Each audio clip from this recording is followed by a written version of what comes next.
Morning, everyone. I didn't get to say good morning to some of you. Well, today we're going to start a new series which will take us through the second half of the Gospel of Mark. I wanted to do this in the run-up to Easter, but the series on Joseph went a bit longer than I thought it would when I started it. So I thought it'd be best to do it justice, And so here we go. So Mark's Gospel consists of 16 chapters, and it has a natural pivot point right in the middle in chapter 8. And we've already covered the first 8 chapters and the start of chapter 9 in a series that we did a while ago on the miracles in Mark. Today I want to start a new series on the second half of Mark's Gospel, which is all about the road to Jerusalem. In Mark chapter 8, Jesus and the disciples are about as far north as you can go in the Holy Land. They were in Caesarea Philippi, on the southern slopes of Mount Hermon. And this was a place of overwhelming pagan presence, with temples and shrines dug into the mountain everywhere. And in the centre is a great dark cave. I've stood right there where Jesus stood.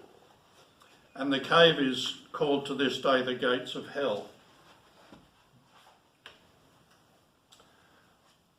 That's it. I'll just give you a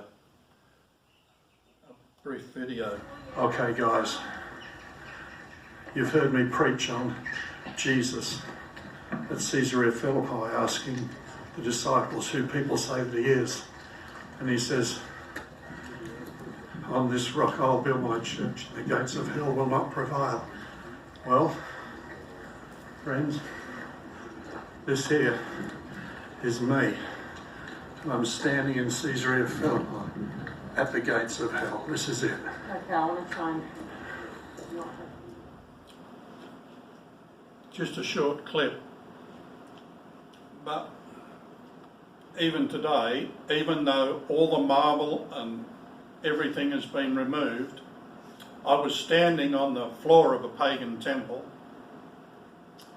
and there's deep niches cut into the face of the mountain where they previously held pagan shrines.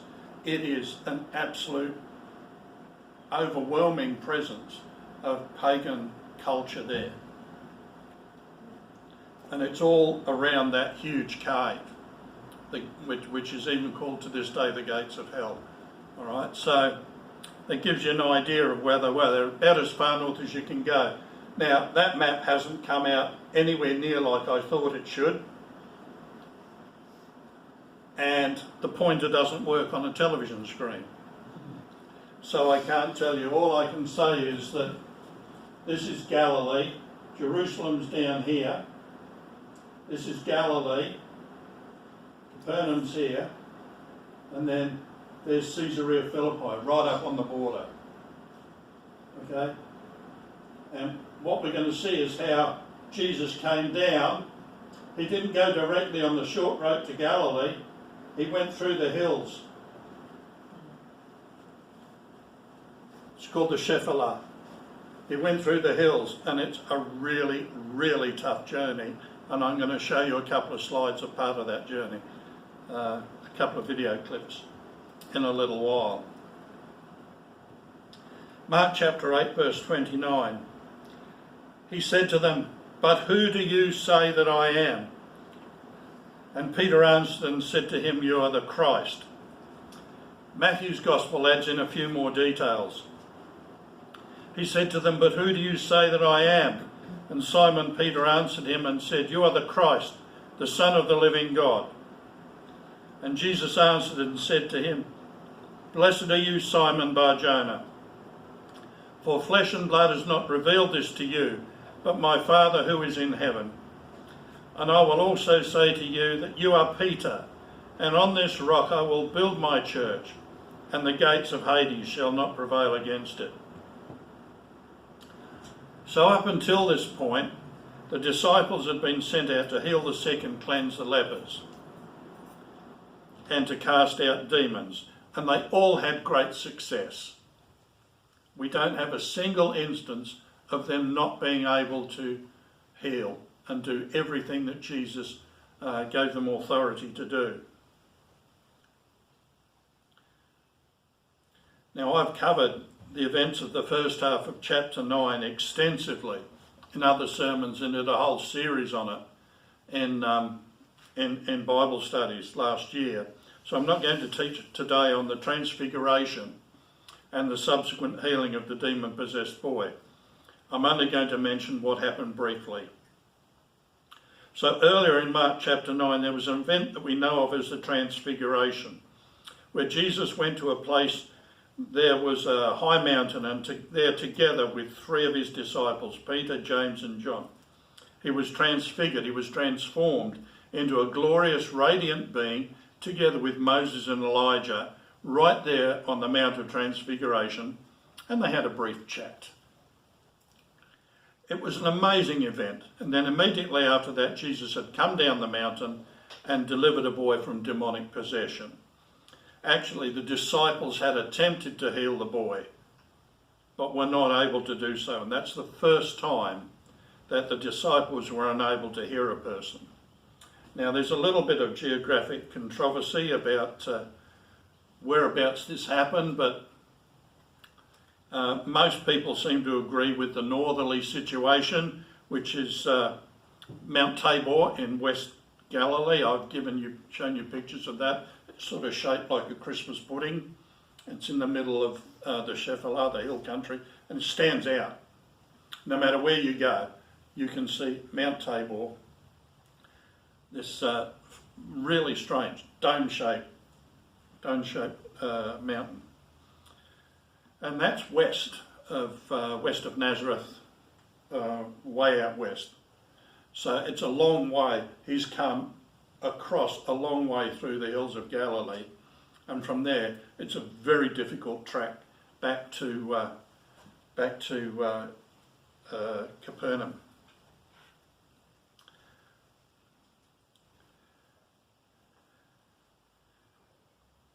Now, coming south, they passed through Galilee, which is all that whole area is called Galilee, by the way, not just the lake or the sea.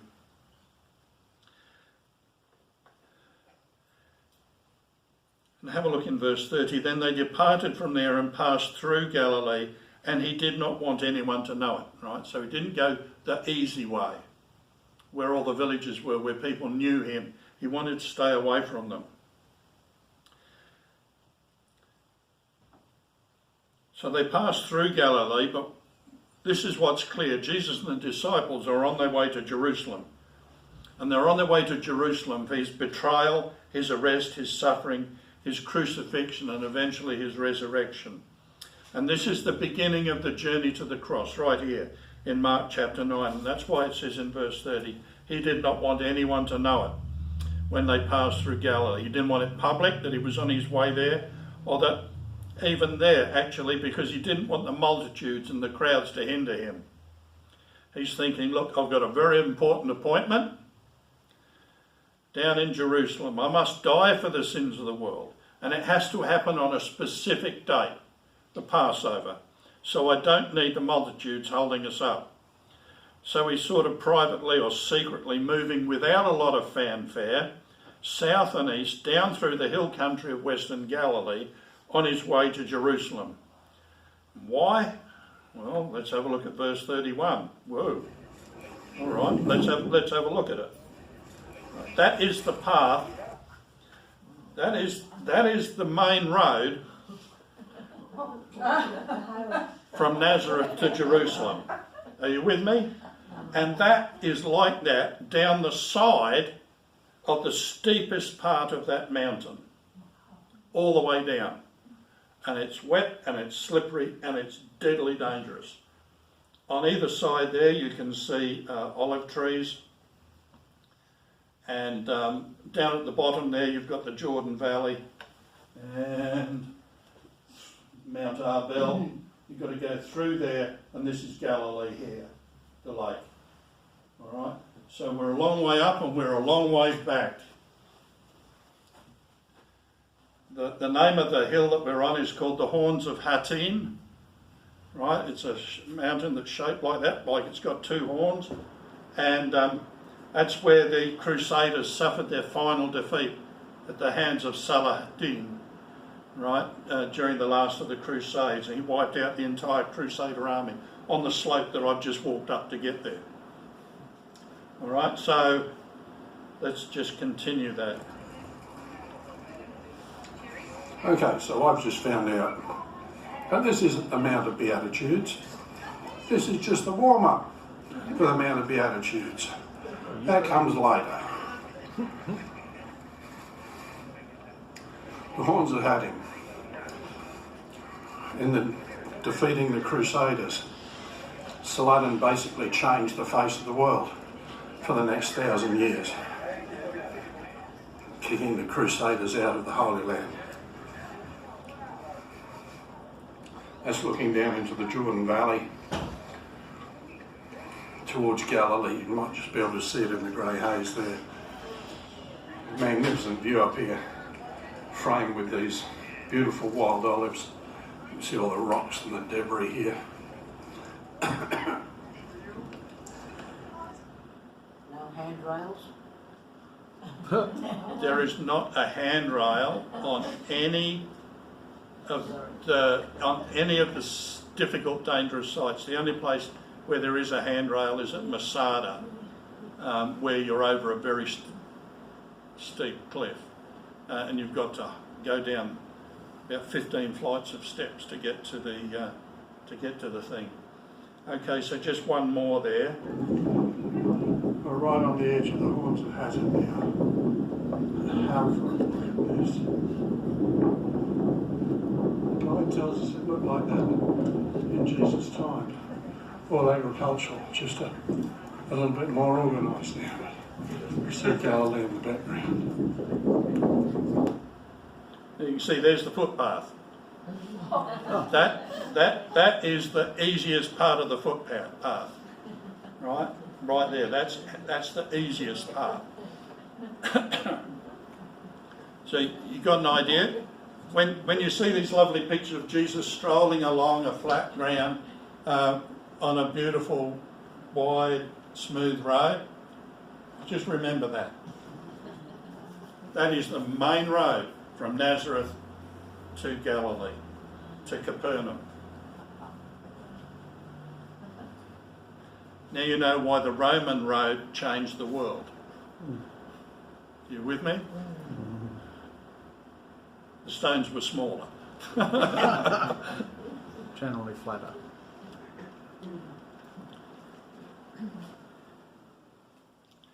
Okay, so where are we? Here we go. Mark 9:31. For he taught his disciples and said to them, the Son of Man is being betrayed into the hands of men, and they will kill him, and after he is killed, he will rise the third day. Now Jesus had already told the disciples this destiny back in Mark chapter 8 and verse 31. But now as they depart Galilee and head south towards Jerusalem, he's reminding them of it once again. Brothers, I'm going to Jerusalem to die. But look at the reaction of the disciples in verse 32. But they did not understand this saying and were afraid to ask him. They couldn't speak. They couldn't process what Jesus had just said. They heard the words, but the meaning, the importance of it just went straight over their heads. It didn't register with them at all. So isn't this interesting? What Mark wrote, those last couple of words in verse 30, and they were afraid to ask him. What a pity. What a pity. What a pity it is when we're afraid to ask Jesus anything. You know we can just go ahead and ask him. You know that one of the biggest hindrances of our learning in our discipleship is we simply don't ask the questions that we should ask. Jesus, what's going on here? That's one of the silent prayers I pray from time to time in our services. Jesus, what's going on here? All right?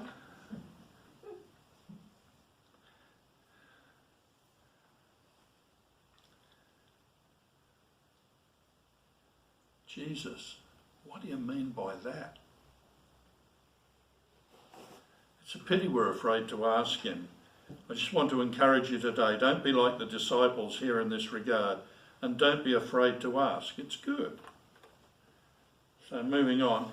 Then he came to Capernaum, and when he was in the house, he asked them, "What was it that you disputed among yourselves on the road?" But they kept silent, for on the road they had been disputing among themselves who would be the greatest. Isn't that awesome? They've reached Capernaum on the northern shore of the Lake of Galilee, one of my favourite places in the whole Holy Land. Just a glorious spot. On the northern shore of the Sea of Galilee, and they go there.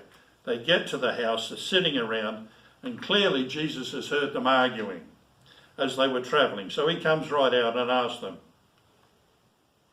"What was it that you disputed among yourselves on the road?" And what was their reaction in verse 34?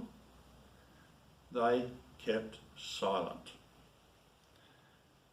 It was obviously an embarrassed silence, don't you reckon? Why were they embarrassed? Because they knew they were talking about something that was foolish to discuss. This is actually a healthy sense of shame. All right. Now we see lots of examples of unhealthy. This time it's healthy. They should have been embarrassed by what they were doing. All right. What were they talking about? Verse 34 tells us, they kept silent, for on the road they had disputed among themselves who would be the greatest. Now it seemed that this was one of the favourite discussion topics among the disciples. They liked to get together and talk about it.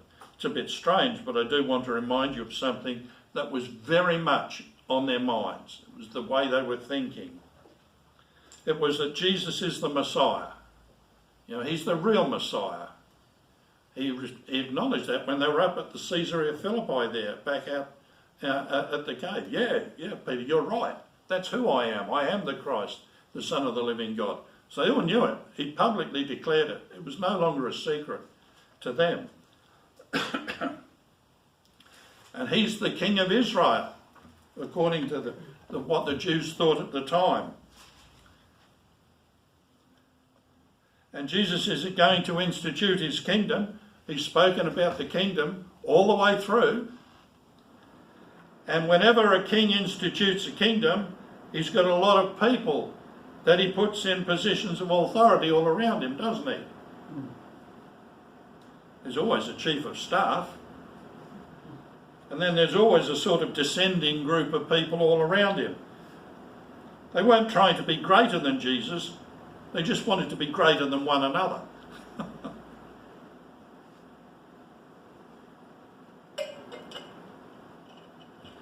So in a sense this was, who among us is going to get the most favoured positions in the Messiah's kingdom? And they were often concerned about this question of greatest. Maybe they wondered if Jesus had already chosen who was the greatest among them. After all, think about this.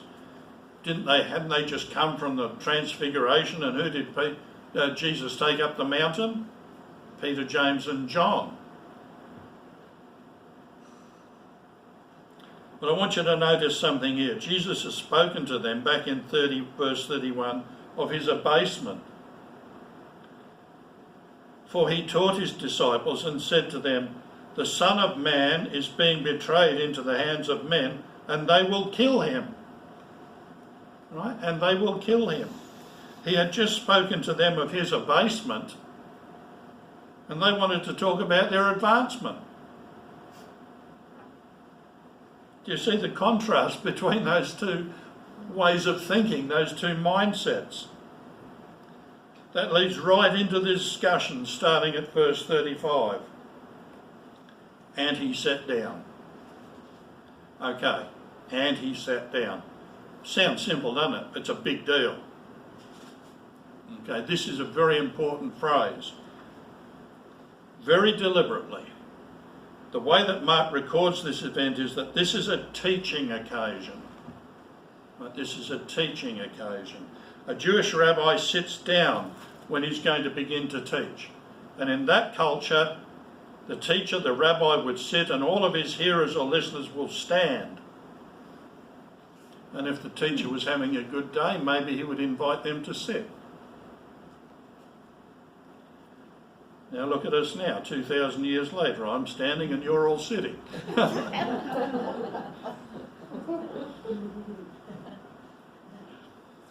a long way. Anyway, that's how they did it back then. What Mark's trying to tell us here is Jesus is teaching now and he's putting on his teacher hat. And he sat down and called the 12 and said to them, "If anyone desires to be first, he shall be last of all and servant of all."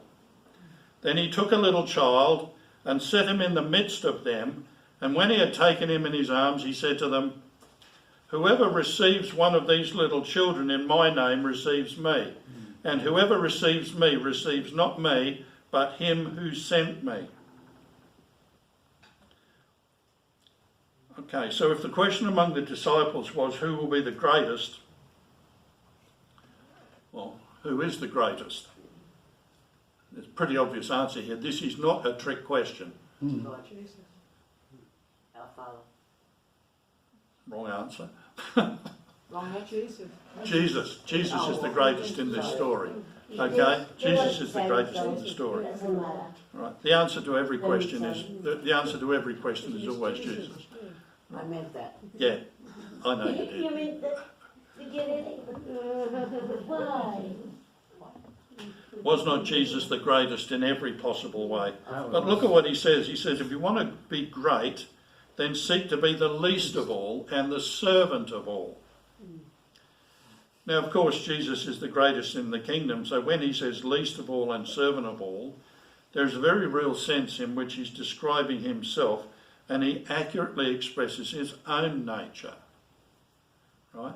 He was truly first, but made himself last of all and servant of all for our sake.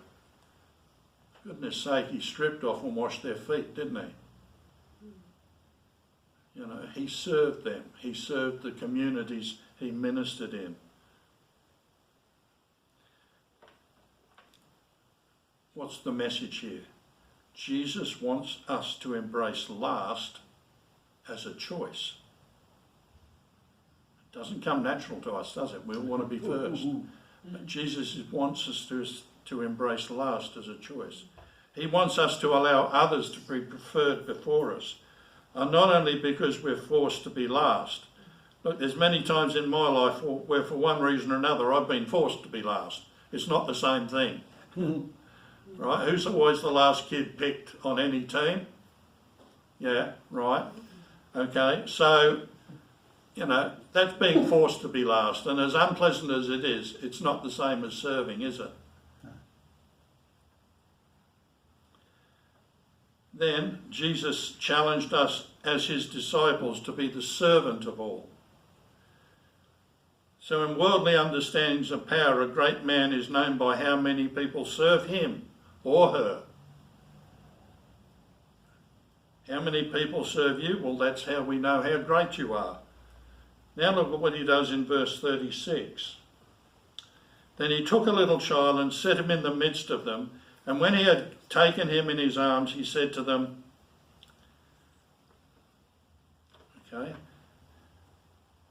now let me give you an illustration of what I mean by last of all and servant of all. Here's a child. By the way, I like what it says in Matthew chapter 18 about this. This is what Matthew says. Then Jesus called a little child to him. It means the children would come to him when they were called. If Jesus was a big scary preacher or prophet, you know, pointing his bony finger at everyone and shouting, would the kids have come near him? Not a chance. Never. Right? You can't make a child come to you. They have to come of their own free will. Amen? Amen. He was a loving, inviting and safe man to be around. And Jesus called the little child to him. This is an example of what I'm speaking about. Now, in that day and often since, children were not regarded the way we regard children today. All right, now this is not pleasant, but children are property back then. They are property to be used, abused, whatever, right? That's what they are. The same as a cup or a plate or a chair, children were property. It wasn't until they were fully grown that they became humans.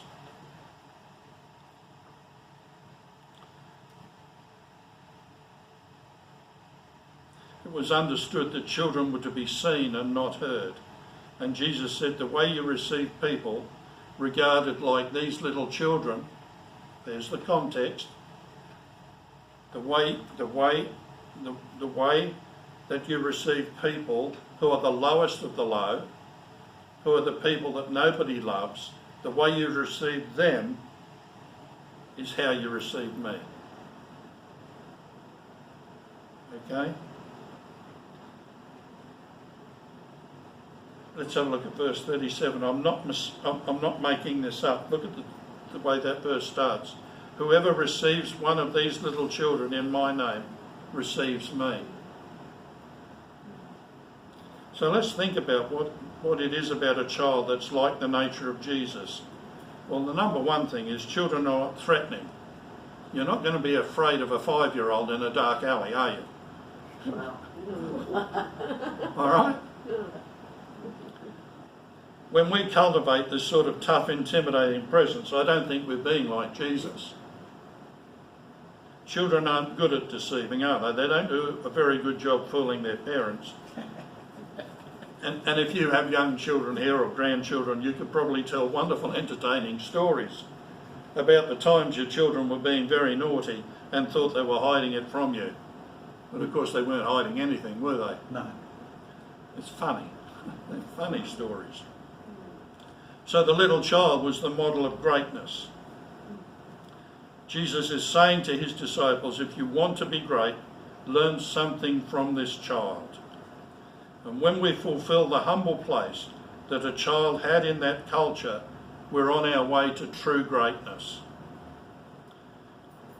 Now, friends, nobody should think for a moment that a child shows us everything about the kingdom, the greatness of the kingdom. But they certainly show us some things, don't they? So he goes on in verse 37, whoever receives one of these little children in my name receives me, and whoever receives me receives not me, but him who sent me. When we honour and receive a child, or someone who's a servant like Jesus is, then we're honouring and receiving Jesus himself. As we come to close this message,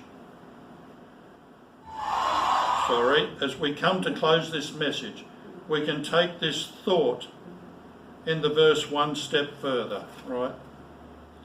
Jesus said, whoever receives me